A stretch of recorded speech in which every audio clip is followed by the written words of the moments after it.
Hello friends, welcome back to reveal classes. Friends, अभी तक हम अनुपात यानी अनुपात और समानुपात चैप्टर पढ़ रहे थे। तो अभी तक हमने जितनी क्लासों में पढ़ा दोस्तों, तो हमने अनुपात के बारे में पढ़ा। दोस्तों आज हम अनुपात यहाँ पर हम समाप्त कर चुके हैं पिछली क्लास पर। आज हम जानेंगे दोस्तों समानुपात के बारे में। समानुपात यानी प्रोपोर्शन, आप इसको देख सकते हैं दोस्तों। इसका चिन्ह हमें स्क्रीन पर दिख रहा है दोस्तों। क्या होता है? 4 डॉट बिंदुओं या फिर कहें बराबर समानुपात का चिन्ह होता है। तो दोस्तों यदि आप SSC, UP police, CRPF, army, UP TET, super TET या अन्य प्रतियोगी परीक्षाओं के लिए तैयारी कर रहे हैं तो ये क्लास आपके लिए महत्वपूर्ण है दोस्तों। मैथ फ्री कोर्स पहली बार दोस्तों यूट्यूब में रिवील क्लासेज के चैनल पर उपलब्ध है। आप जाकर हमारे चैनल को सब्सक्राइब कर सकते हैं और प्ले लिस्ट में जाकर पिछले चैप्टरों की यहाँ पर आप क्लासें देख सकते हैं। दोस्तों आज ये हमारी अनुपात और समानुपात से संबंधित क्लास यानी पार्ट 6वां है।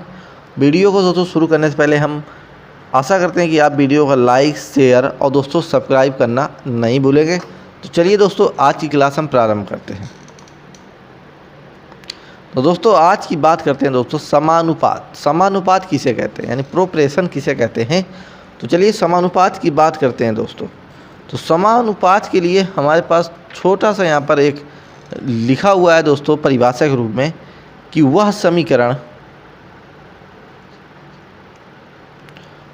समीकरण जो यह बताता है कि दो अनुपात आपस में बराबर है उसे दोस्तों क्या कहते हैं? समानुपात।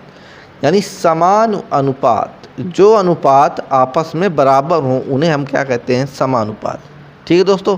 जैसे अगर हम बात करें, मान लेते हैं, माना दोस्तों हमारे पास दो अनुपात हैं, दो अनुपात हम मान लेते हैं। ठीक है, दो अनुपात, एक अनुपात ए अनुपात बी है तथा दूसरा वाला दोस्तों क्या है? सी अनुपात डी है। सी अनुपात डी है। तो दोस्तों तो हमारा क्या हो जाएगा?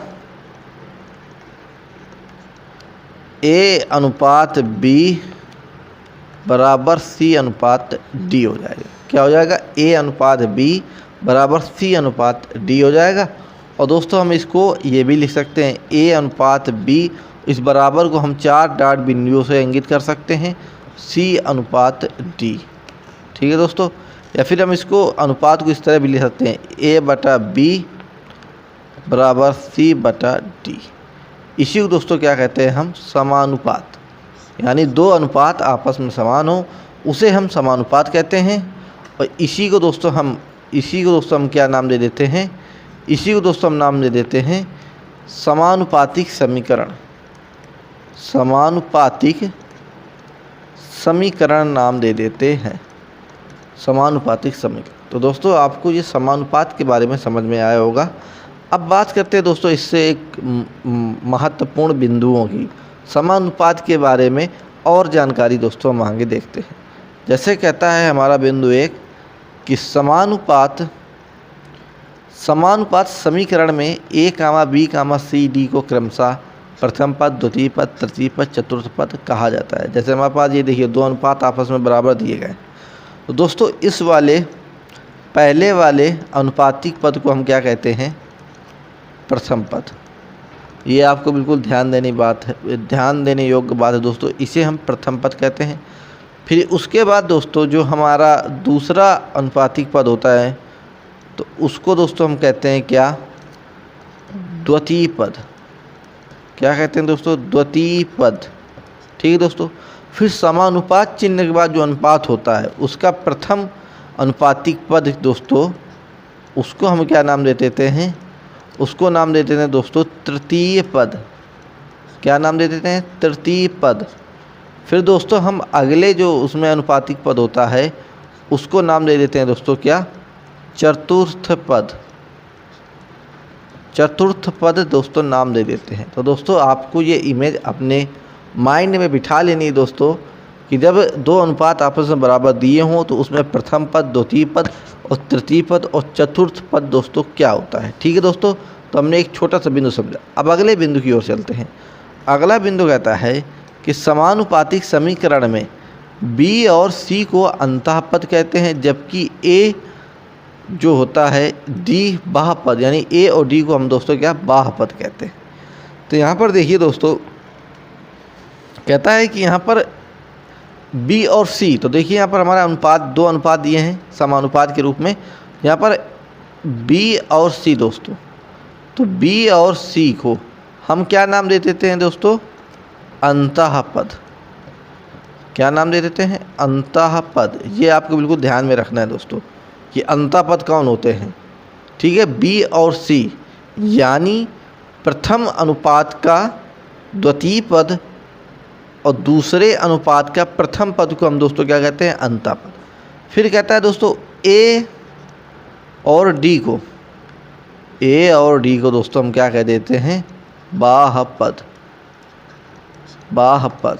तो दोस्तों इसकी भी इमेज आपको माइंड सेट पे दोस्तों आपको बिल्कुल बैठा लेनी है। तो ये हमने छोटा सा बिंदु समानुपात के बारे में समझा। अब बात करते हैं अगले बिंदु की। अगला बिंदु हमारा कहता है कि समानुपातिक समीकरण में डी को, समानुपाती समीकरण में डी को ए कामा बी तथा सी का चतुर्था अनुपाती कहते हैं। ये बहुत ही मोस्ट इम्पॉर्टेंट है दोस्तों।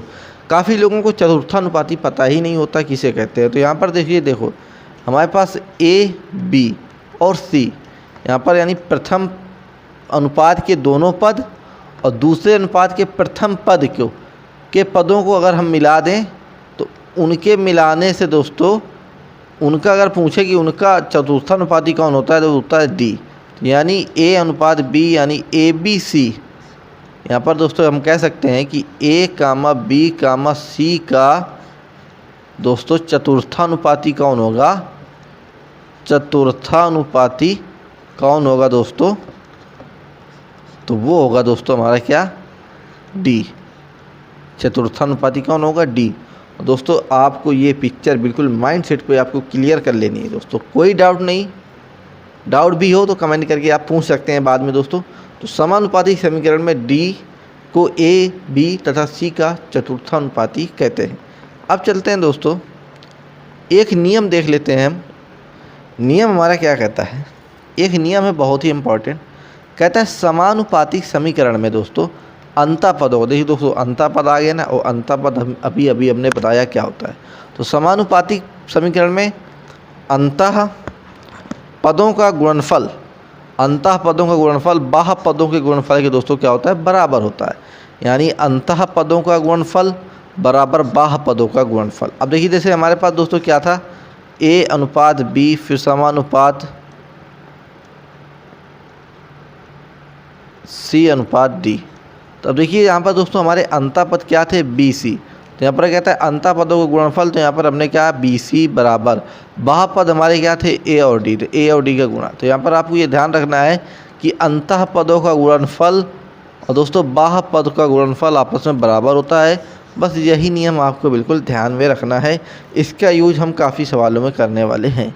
चलिए दोस्तों, हमने समानुपात के कुछ यहाँ पर बिंदु और नियम समझे। अब बात करते हैं एक दो यहाँ पर हम उदाहरण देख लेंगे। देखिए दोस्तों आपके पास सामने आ गया है 16 कामा 18 8 का चतुर्थानुपाती बताइए। क्या बताना है दोस्तों? चतुर्थानुपाती। अभी हमने बताया दोस्तों, आगे हम आपको रिवाइज कर देते हैं कि दोस्तों अभी हमने क्या बताया था? ए कामा बी कामा सी का चतुर्थानुपाती कौन होता है दोस्तों? डी होता है। ठीक है, आपको आपने एक बार बताया। अब देखिए दोस्तों हम यहाँ पर 16 कामा 18 कामा 8 का दोस्तों हमें क्या करना है? चतुर्थानुपाती ज्ञात करना है। तो हम इसको हम इंगित कर सकते हैं ए को, इसे हम बी मान सकते हैं दोस्तों, इसे हम सी मान सकते हैं। और दोस्तों हमारा डी यहाँ पर हमें नहीं पता है। ठीक है दोस्तों, तो यहाँ पर हमने माना। अब देखिए हम इसको हम समानुपात में अगर व्यक्त करेंगे तो ए अनुपात बी समानुपात सी अनुपात डी। ठीक है, अब ए की जगह में यहाँ पर 16 रख देते हैं, अनुपात बी दोस्तों यहाँ पर 18 है, समानुपात सी हमारा 8 है, और अनुपात यहाँ पर x है। ठीक है दोस्तों, अब इसमें हम नियम नंबर जो हमने अभी बताया पिछला नियम कि अंतः पदों का गुणनफल, यहाँ पर अंतः पद हमारे कौन से हैं? 18 और 8, ये हमारे अंतः पद हैं। ठीक है, और बाह्य पद हमारे 16 और x है। तो अभी हमने बताया कि अंतः पदों का गुणनफल यानी 18 गुणे 8 बराबर होता है दोस्तों क्या? बाह्य पदों के गुणनफल, तो यानी 16 गुणा x। ठीक है दोस्तों। अब 8 से भाग हम 16 में देंगे तो 8 दूना 16, फिर 2 का भाग 18 में देंगे दोस्तों 9। तो x की वैल्यू दोस्तों क्या आ गई हमारे पास 9। तो ये देखिए हमने x क्या माना दोस्तों, चतुर्थानुपाती, यानी x की वैल्यू 9 आ गई तो 9 हमारा क्या हो जाएगा दोस्तों, चतुर्थानुपाती हो जाएगा। तो ये हमने आपको बेसिक समझाने के लिए बताया। अगर हम बात करें दोस्तों कि हमने इसको बिल्कुल वैसे जो हमने पिछला नियम बताया तो उससे कैसे हल करेंगे दोस्तों, ठीक है। तो देखिए हमने नियम क्या बताया था कि अंता पदों का गुणनफल दोस्तों बाह्य पदों के गुणनफल के बराबर होता है दोस्तों, ठीक है। तो यहाँ पर हम अंता पदों का गुणनफल यानी BC बराबर बाह्य पदों का गुणनफल AD हमें पता है, BC बराबर दोस्तों ED पता है। अब यहाँ पर हमारे 16, 18, 8 का चतुर्थानुपाती बताना है, यानी A, B, C दोस्तों बता दिया है। A, B, C A की जगह में दोस्तों हम मान लेते हैं 16, B की जगह में दोस्तों हमारा 18 है, C की जगह में यहाँ पर 8 मान लेते हैं। अब आपको इस सूत्र यानी इस नियम में रख देना है। तो यहाँ पर देखिए B का मान यहाँ पर क्या है दोस्तों 18, तो 18 गुणा C का मान दोस्तों क्या है 8 बराबर A का मान दोस्तों क्या है 16 गुणा D हमें ज्ञात करना है, यानी चतुर्थानुपाती। देखिए 8 दूनी 16, 2 नहीं 18, सीधे हमसे इससे आ गया चतुर्थानुपाती क्या दोस्तों 9। यही हमारा दोस्तों क्या हो जाएगा, इस सवाल का दोस्तों क्या हो जाएगा आंसर हो जाएगा। तो दोस्तों आपको समझ में आ रहा होगा, वीडियो को लाइक और दोस्तों शेयर करना ना भूलें। यदि आप चैनल में नए हैं तो सब्सक्राइब करना ना भूलें दोस्तों। अब तो आपको ये सवाल समझ में आया होगा। अब बात करते हैं दोस्तों अगले प्रश्न की। अगला प्रश्न हमारा कहता है कि यदि 1/16 अनुपात 1/n समानुपात फिर 1/n अनुपात 1/n 1/9 तो दोस्तों n बराबर क्या होगा, ठीक है दोस्तों। यहाँ पर हमारा सवाल दिया है कि 1/16 अनुपात 1/n फिर समानुपात 1/n फिर अनुपात 1/9। अब हमें 9 की यानी n की वैल्यू निकालनी है दोस्तों। तो हम यहाँ पर वही नियम लगा देंगे। नियम मतलब दोस्तों क्या था कि अंता पदों का गुणनफल बाह्य पदों के गुणनफल के क्या बराबर होगा। तो यहाँ पर हम कर देंगे अंता पदों का गुणनफल यानी 1/n गुणा 1/n बराबर बाह्य पद यानी 1/16 गुणा 1/9।